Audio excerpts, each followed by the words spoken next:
High dear friends, welcome back to sports dictator channel. IPL 2025 ప్రజెంట్గా అయితే sun Risers Hyderabad ఒక మ్యాచ్లో దిమ్మ తిరిగే బ్యాటింగ్తో మాత్రమే గెలిచింది. బౌలింగ్లో మాత్రం అంత కాంపిటీషన్ ఇవ్వలేకపోయింది అండ్ బౌలింగ్లో చాలా వీక్గా ఫస్ట్ మ్యాచ్లో కూడా కనిపించింది. సెకండ్ మ్యాచ్లో అయితే బౌలింగ్ని పిల్లల బౌలింగ్ ఆడినట్టు ఆడేశారు లక్నో సూపర్ జెయింట్స్ వాళ్ళు. And Sunrisers Hyderabad batting అయితే బలంగానే ఉంది. 190 కొట్టినా కూడా చిన్న టార్గెట్లో కనిపించేలా బ్యాటింగ్ ఉంది. ఎందుకంటే బౌలింగ్లో 250 కొడితే మాత్రమే ఆపే బౌలర్స్ ఉన్నారు. సో అలాంటి బౌలింగ్ లైనప్ అయితే ఎక్స్పోజ్ అయిపోయింది. మనం ఇప్పుడు ఒక్కొక్క టీం మ్యాచ్లు ఆడుతుంటే సన్ రైజర్స్ హైదరాబాద్ బౌలింగ్ మాత్రం కాస్త వీక్గానే కనిపిస్తుంది. మనం చూస్తే స్పిన్ డిపార్ట్మెంట్లో చెప్పుకోదగ్గ స్పిన్నర్ లేడు. అండ్ మన దగ్గర మాత్రం ఒక ప్రపంచంలోనే అత్యుత్తమ స్పిన్నర్ కోచ్ మురళీధర్ ఉన్నాడు.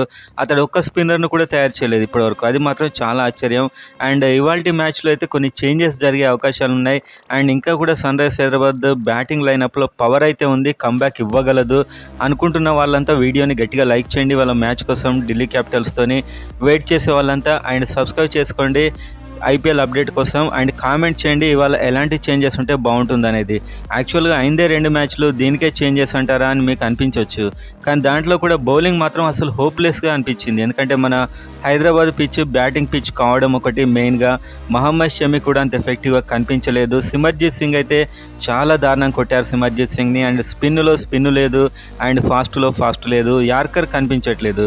మెయిన్గా మనకు ప్రిన్స్ యాదవ్ వేశాడు లక్నో సూపర్ జెయింట్స్లో. అలాంటి యార్కర్ సన్ రైజర్స్ హైదరాబాద్లో ఎవరు వేయలేదు. అలాంటి యార్కర్ వేసే బౌలర్ ఉన్నాడు, వియాన్ ముల్లర్ ఉన్నాడు. కానీ అతన్ని ఫాస్ట్ బౌలింగ్ అనుకూలించే పిచ్ మీద ఆడించకుండా ఆడన్ జంపాని తెచ్చాడు. ఆడన్ జంపా వచ్చాడు కానీ అతని బౌలింగ్లో అసలు ఎఫెక్టే లేదు, ఫస్ట్ మ్యాచ్లో అయినా సెకండ్ మ్యాచ్లో అయినా. సో ఒక స్పిన్నర్ అంటే, వరల్డ్ క్లాస్ స్పిన్నర్ అంటే అతడికి ఎక్కువగా వాళ్ళ పిచ్చెస్ అలవాటు. కానీ ఆడన్ జంపా అయితే ఒక ఇంపాక్ట్ ప్లేయర్గా తెచ్చి ఒక ప్లేస్ వేస్ట్ చేయడం అనవసరం నాకైతే అనిపించింది.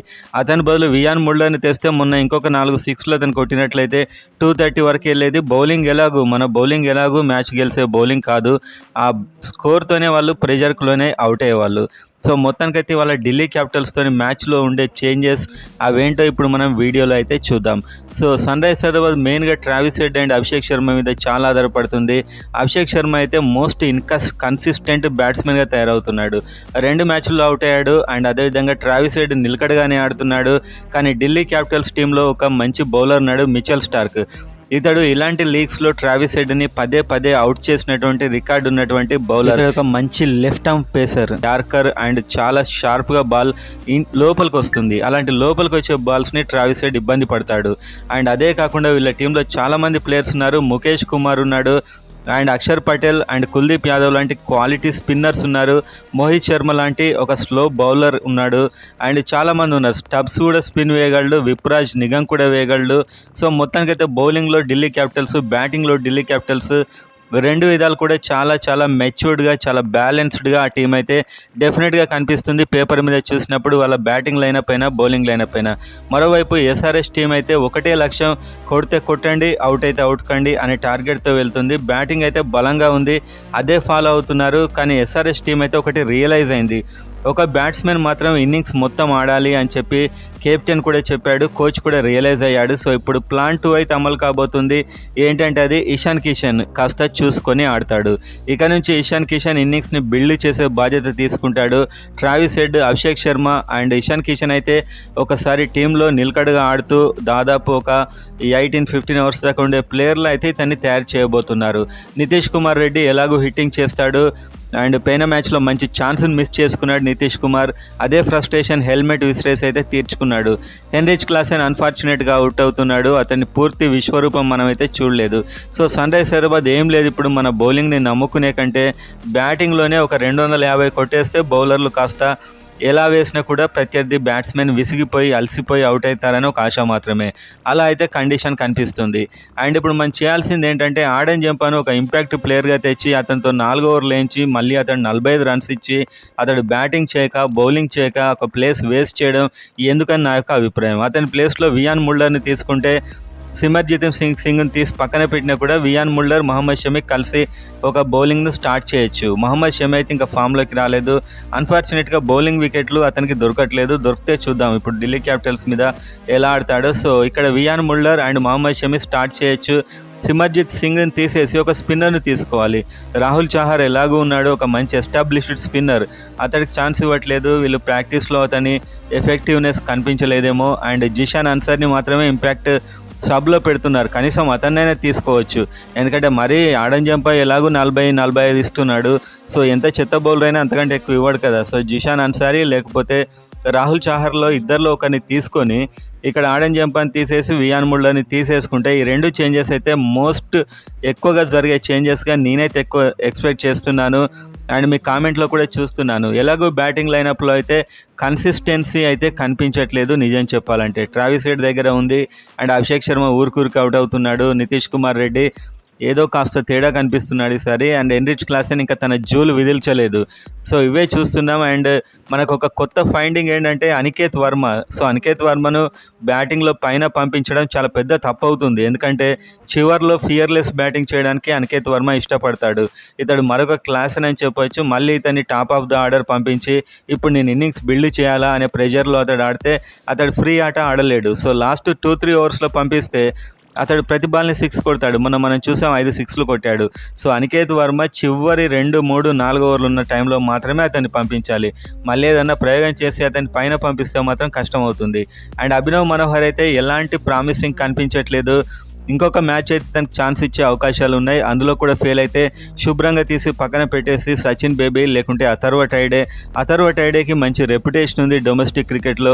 సో అతనితో ఛాన్స్ ఇచ్చి అతనితో ట్రై చేస్తే బాగుంటుందని కూడా నాకు అనిపిస్తుంది. సో బ్యాటింగ్ లైనప్లో అయితే మాత్రం మనం గట్టిగా నమ్ముకునే బ్యాట్స్మెన్ ట్రావిస్ హెడ్కి మిచెల్ స్టార్క్ రూపంలో డేంజర్ ఎదుర్కానుంది. మిచెల్ స్టార్క్ యార్కర్ వేయగలడు. మన వాళ్ళు యార్కర్కు ముప్పు తిప్పలు పడ్డారు లక్నో సూపర్ జెయింట్స్తో మ్యాచ్లో. సో ఆ ప్రిన్స్ యాదవ్ కరెక్ట్ యార్కర్ ఎలా వేయగలిగాడు, మన మొహమ్మద్ షమి ఎందుకు వేయలేకపోయాడు, సిమర్జిత్ సింగ్ ఎందుకు వేయలేకపోయాడు, అండ్ హర్షల్ పటేల్ కూడా ఒకప్పుడు అంత మంచి స్లో బాల్స్ వేసేవాడు. ఇప్పుడు ఏమైంది అసలు హర్షల్ పటేల్కి? అండ్ స్పిన్ వైపు చూసినట్లయితే ఎంత తక్కువ మాట్లాడుకుంటే అంత మంచిది. ప్రతి టీం ఒక మంచి స్పిన్నర్ని డెవలప్ చేస్తుంది, కానీ మన ప్రపంచ ప్రఖ్యాత మురళీధరన్ కోచ్ ఉన్నాడు, అతను మాత్రం ఇంతవరకు ఒక స్పిన్నర్ని ఫైండ్ చేయలేదు. డొమెస్టిక్లో అయినా కనీసం శ్రీలంక నుంచి అయినా కూడా ఒక స్పిన్నర్ని తీసుకురాలేదు. ఆల్రెడీ స్పిన్నర్గా ఉన్న ఆడన్ జంపాని కొన్నారు, రాహుల్ చహార్ని కొన్నారు. వాళ్ళకి ఇతడు కొత్తగా ఇచ్చే కోచింగ్ ఏంటో నాకు అర్థం కావట్లేదు. అండ్ మొత్తానికైతే మురళీధరన్ పేరు పెద్దది అండ్ స్పిన్ చిన్నదిలాగా అనిపిస్తుంది.